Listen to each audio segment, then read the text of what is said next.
Olá, tudo bem? Eu sou a Luciana e a gente vai começar agora o conteúdo do nosso encontro sobre como implantar e reciclar as normas sanitárias em restaurantes e similares.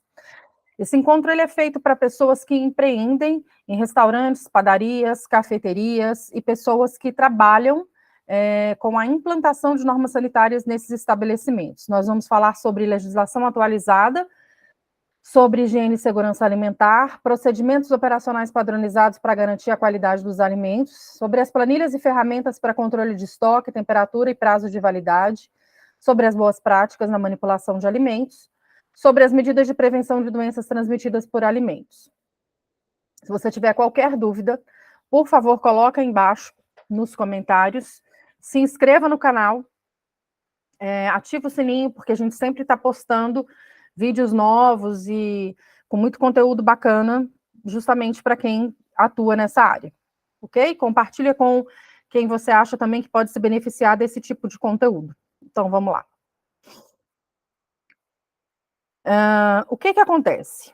O órgão que toma conta de quase tudo que a gente faz nesse assunto é o Ministério da Saúde. O Ministério da Saúde é o responsável pelo controle das conservas, dos produtos vegetais industrializados em geral, dos serviços de alimentação e do comércio de alimentos. Então, na esfera federal, a gente tem a Agência Nacional de Vigilância Sanitária, que faz a legislação que eu chamo de legislação base, em cima da qual tem toda uma série de legislações estaduais e municipais. Ok? Então, na esfera federal, a gente tem a Vigilância Sanitária, a Anvisa, que tem como atribuição criar os regulamentos, controlar, fiscalizar os produtos e os serviços que envolvem o risco à saúde. Na esfera estadual, cada estado pode criar a sua legislação própria, desde que não seja contrária à legislação federal, e as vigilâncias estaduais também têm o dever de orientar e fiscalizar os serviços de saúde, incluindo de alimentação. Na esfera municipal, você vai ter as leis orgânicas dos municípios, que impõem que cada um controle e fiscalize o comércio de alimentos quando houver os recursos necessários. Cada município também pode criar as suas legislações ou regulamentar as legislações federais ou estaduais. E aí, você vai encontrar muita legislação, se você for procurar na internet, você vai encontrar muita legislação relacionada ao Estado de São Paulo e à cidade de São Paulo. E aí tem que tomar cuidado com isso, porque se você não estiver em São Paulo, essa legislação não se aplica, ela pode aplicar como orientação, mas não como legislação, né? Como orientação, muitas vezes, inclusive, é super válido. Mas você vai ver, por exemplo, que na cidade de São Paulo, a Coordenadoria de Vigilância Sanitária em Saúde, de Vigilância em Saúde, desculpa, a Covisa, tem a função de coordenar, planejar, desenvolver os projetos, os programas e as ações de orientação, de educação, de intervenção e de fiscalização, pertinentes às suas respectivas áreas de atuação, e nessas áreas de atuação entram o serviço de alimentação. No estado de São Paulo, a gente tem o Centro de Vigilância Sanitária, o CVS, que é o órgão coordenador do Sistema Estadual de Vigilância Sanitária. Então, tá bom.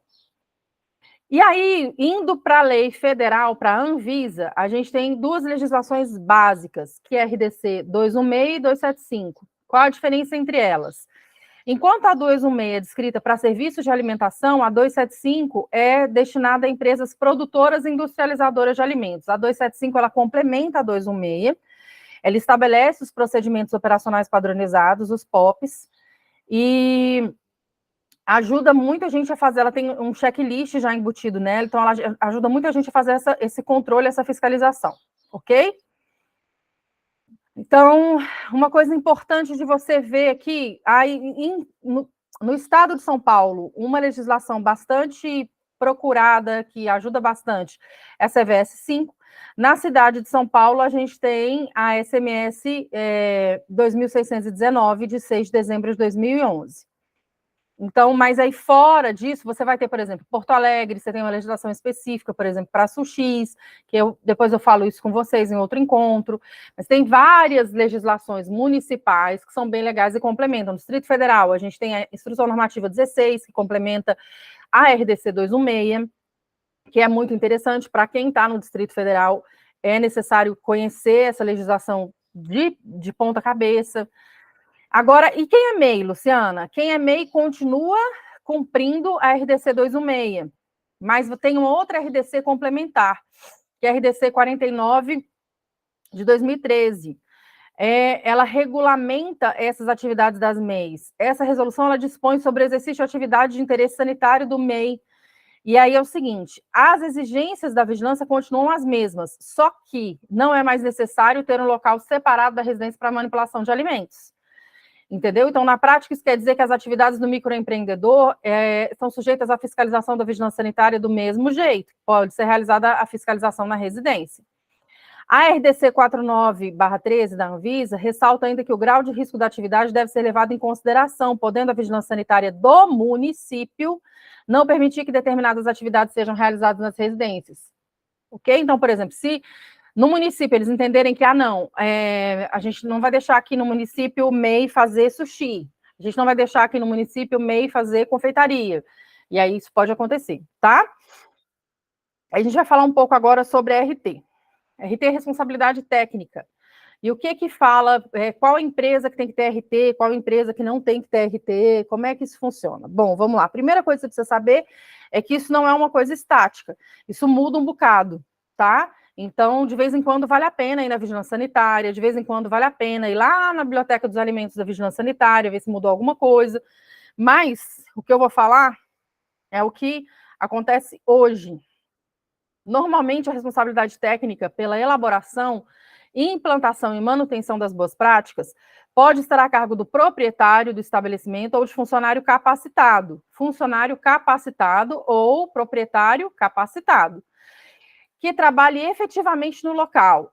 Repetindo, que trabalhe efetivamente no local e que acompanhe integralmente, presta bastante atenção nisso, integralmente, o processo de produção e implantação, implemente, né, os parâmetros e critérios estabelecidos nesse regulamento. Então, assim, a RDC trata das boas práticas e ela prevê situações em que o responsável pode ser o proprietário ou funcionário, desde que comprovadamente capacitado. Então, a primeira coisa que a gente tem que entender é que, se não for necessário uma nutricionista, um engenheiro de alimentos ou veterinário, esse proprietário, ou esse gerente de loja, esse gerente de produção, esse chefe de cozinha, tem que ter comprovadamente capacitação. E aí, como é que eu sei se o meu negócio necessita de responsável técnico ou não? Depende do CNAE do seu negócio. CNAE é a Classificação Nacional de Atividade Econômica. E aí, a melhor coisa que você faz é ir na vigilância sanitária do seu município ou do seu estado, ligar, entrar em contato por e-mail, enfim, e perguntar se nesse CNAE que você tem, você precisa ter um responsável técnico que seja o quê? Veterinário, Nutri, engenheiro de alimentos, ou não precisa de ter um responsável técnico, basta que seja um funcionário treinado devidamente capacitado. Bom, a RDC 49 de 2013, da Anvisa, ela foi feita visando essa inclusão social e produtiva, né? Então, o que eles fizeram? Eles fizeram com que as pequenas empresas, como as agroindústrias familiares e as situadas nas próprias residências, utilizem um procedimento muito simplificado de regularização. E aí, esses MEIs podem ter como responsável técnico profissionais voluntários habilitados na área ou profissionais habilitados de órgãos governamentais e não governamentais. Ou seja, abriu um monte aí, né? Você pensa que você pode ter MEI de tudo quanto é coisa, e você pode ter MEI, inclusive, de agroindústria. Então, assim, realmente abriu muito. Luciana, é uma agroindústria, mas é minimamente processado. Como é que faz? Vai no seu município. Na vigilância do município, a depender na vigilância do estado, se não tiver uma lei municipal. E questiona mesmo, porque ela deixa muito aberto, tá? Para isso, o estabelecimento tem que estar classificado como microempreendedor individual, empreendimento familiar rural ou empreendimento econômico solidário. E aí, precisa ser considerado o risco sanitário da atividade, né? E aí, em alguns estados do Brasil, algumas normas estaduais já foram criadas para facilitar o processo de regularização dessas pequenas empresas, tá? E aí, o que acontece? A maioria é dispensada realmente de responsável técnico, né? Só que aí você precisa verificar. Porque o que acontece? Se for produtos de origem animal, é muito mais complicado que essa empresa esteja isenta do responsável técnico.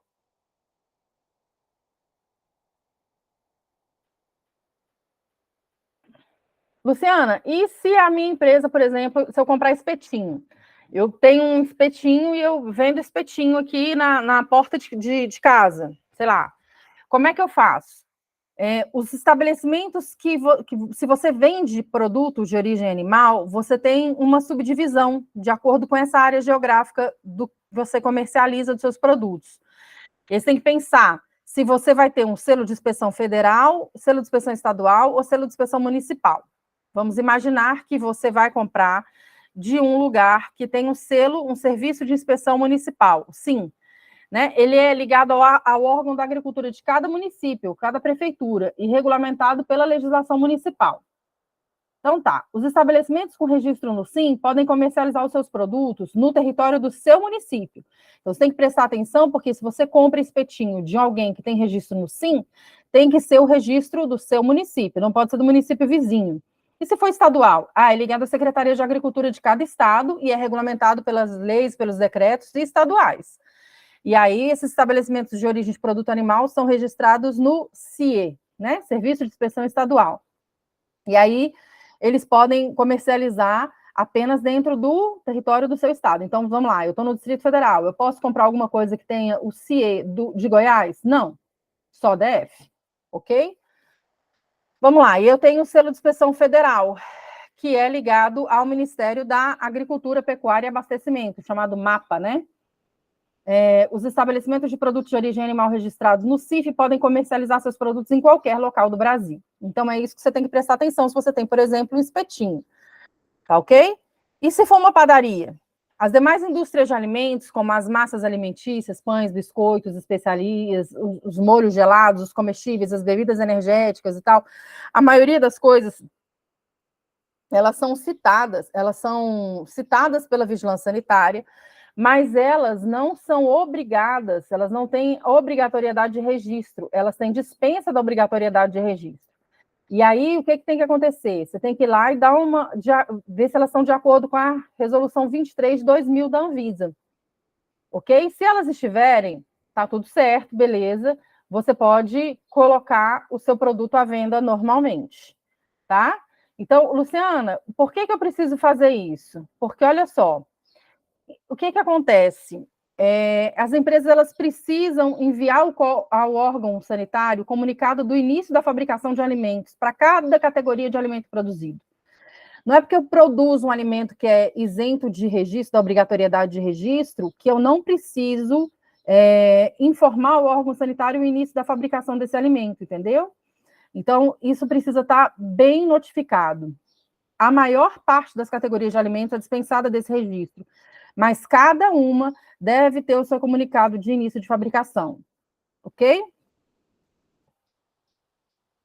E aí agora a gente vai abrir aqui um link das planilhas. Um pouquinho.